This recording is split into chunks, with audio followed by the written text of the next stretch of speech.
Combine group बीच्या current अफेअर्सचे चालू घडामोडींचे आपल्याला उत्तर बघायचे. पहिला प्रश्न पहिले तर माझ्याकडे सेट बी आहे.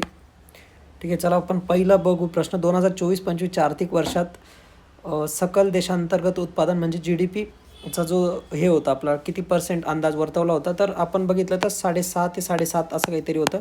परंतु ॲक्च्युअल जर आपण खूप सोर्सेसमध्ये बघायला गेलो तर आपल्याला 6.5% हा आपला अंदाज दिसतो. त्याच्यानंतर पुढचा प्रश्न बघायचा आहे आपल्याला. पुरस्कारावर होता पुढचा प्रश्न. आपल्याला एक नाव माहिती असेल, दीपाली देशपांडे. ठीक आहे, या जर तुम्ही मॅच केल्या नेमबाजीला तर तुमचा आन्सर येत होतं. ठीक आहे, म्हणून या प्रश्नाचा आन्सर जे येते ए हा पर्याय राहील. त्याच्यानंतर पुढचा प्रश्न. सप्टेंबर 2024मध्ये खालीलपैकी कोणी नवी दिल्ली येथे computer security incidence response team power सुविधेचे उद्घाटन केले आहे? बघा, आपलं जर मंत्रिमंडळ आहे माहिती असेल आपल्याला, केंद्रीय मंत्रिमंडळ, त्यात आपले ऊर्जा मिनिस्टर आहेत. ठीक आहे, इथं पॉवर दिलेले, या शब्दावरून तुम्ही ऊर्जा मिनिस्टरकडे जाऊ शकत होते, म्हणजे जर माहीत नसेल तर. आणि योगायोगाने त्याचं उत्तर तेच आहे, ऑप्शन क्रमांक 3 श्री मनोहर लाल. ठीक आहे, त्याच्यानंतर पुढचा बघा. ऑगस्ट 2025मध्ये खालीलपैकी कोणाची आंतरराष्ट्रीय नाणेनिधीमध्ये कार्यकारी संचालक म्हणून नियुक्ती झाली आहे? तर हे उर्जित पटेल हे नाव होतं, लक्षात ठेवायचं होतं. हे तर आपले माजी RBIचे गव्हर्नर होते आणि हे आत्ता करंट RBIचे गव्हर्नर आहेत. त्याच्यानंतर पुढचा प्रश्न आहे की भारतातील बहुउद्देशीय ग्रीन हायड्रोजन पायलट प्रकल्पाचे उद्घाटन सतलज जल विद्युत निगमने कोणत्या राज्यात केलं आहे, असा प्रश्न विचारला आहे. बघा, ज्यावेळेस आपण झाक्री याच्याबद्दल केलं असेल की हा झाक्री जो प्रकल्प आहे हा कोणत्या राज्यात आहे, आपण जर जॉग्रफीच्या अभ्यासात थोडंसं आपल्याला बेसिक माहिती असेल तर प्रश्न येत होता. तर त्याचं जे उत्तर आहे ते हिमाचल प्रदेश. ठीक आहे, झाक्री जलविद्युत प्रकल्प हा हिमाचल प्रदेशमध्ये. त्याच्यानंतर पुढे आपण बघू. फेब्रुवारी 2025मध्ये खालीलपैकी कोणत्या कंपनीचे उपमुख्य कार्यकारी अधिकारी म्हणून दोराबाबू दपर्ती यांची नियुक्ती करण्यात आली आहे? तर याचं जे आन्सर आहे ते SBI लाईफ इन्शुरन्स कंपनीचे चेअरमन म्हणून त्यांना नियुक्त करण्यात डेप्युटी चीफ एक्झिक्युटिव्ह ऑफिसर म्हणून त्यांची नियुक्ती करण्यात आली आहे. पुढचा प्रश्न परत करंटचा रिलेटेड, जो पहलगाम अटॅक झाला होता त्याच्याशी रिलेटेड होता. मग त्यांनी 3 स्टेटमेंट दिलेले होते आणि तिसरं स्टेटमेंट आहे, ठीक आहे, तर अमरनाथ होतं. अमरनाथ मार्गावर हा एक ट्रान्झिट पॉईंट होता. हेच या प्रश्नात चुकीचं होतं, खूप फॅक्च्युअल हा प्रश्न होता. तर याचं जे आन्सर आहे ते पर्याय क्रमांक 2.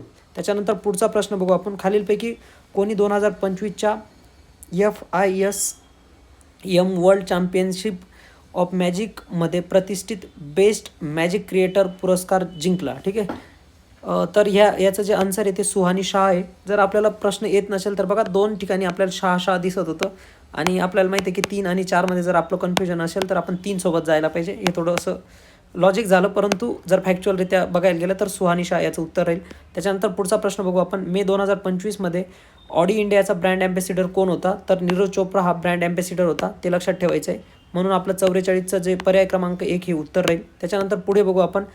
खालीलपैकी योग्य कथने ओळखा. 2 स्टेटमेंट दिलेले आणि इथं जो 9 सप्टेंबर दिलेला आहे तर हे चुकीचं होतं. ठीक आहे, म्हणून पहिलं स्टेटमेंट जर आपण इलिमिनेट केलं आणि दुसरं स्टेटमेंट बरोबर होतं, म्हणून 45चं फक्त बी हे आन्सर राहील. त्याच्यानंतर पुढचा प्रश्न बघू आपण. 46 विचारलं आहे की AIची परिषद झाली तर ती कोणामध्ये झालेली होती? बघा, इथे एक गोष्ट दिलेली होती, पॅरिस. आणि आपल्याला माहिती आहे की पॅरिस जे कशाशी रिलेटेड आहे तर फ्रान्सशी रिलेटेड आहे, म्हणजे आपल्याला 3 ठिकाणी फ्रान्स दिसतंय. त्याच्यानंतर पंतप्रधान मोदी, ठीक आहे, PM मोदी आणि इमॅन्युअल मॅक्रॉन, ठीक आहे, इमॅन्युअल मॅक्रॉन यांनी त्याचं इनॉग्रेशन केलं होतं. मग आपण जर बघायला गेलो तर पंतप्रधान मोदी भारताचे आणि इमॅन्युअल मॅक्रॉन फ्रान्सचे, तर आपलं उत्तर पर्याय क्रमांक हे असलं पाहिजे. त्याच्यानंतर पुढचा प्रश्न बघू आपण. परत साहित्य अकादमी पुरस्कारबद्दल आपल्याला विचारलेला होता. गर्ल हॉस्टेल, फिर उगना, अंग असुर आणि सिद्धांत. तर याचं जे उत्तर आहे ते पर्याय क्रमांक 1 आपलं आन्सर असलं पाहिजे. त्याच्यानंतर पुढचा प्रश्न बघू आपण. एअर न्यूझीलंडने जुलै 2025मध्ये त्यांचे पुढील मुख्य कार्यकारी अधिकारी म्हणून नियुक्ती जाहीर केली आहे.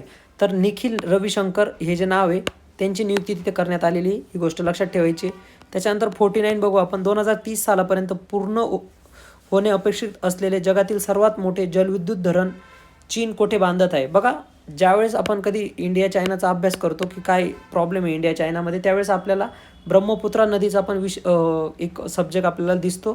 आणि जर आपण चेक करायला गेलो इथं बघा, मेकॉंग रिव्हर आहे, त्याच्यानंतर येलो रिव्हर आहे, यँगस्ते रिव्हर आहे आणि यारलुंग, तिलाच ब्रह्मपुत्रा तिकडे म्हटलं जातं.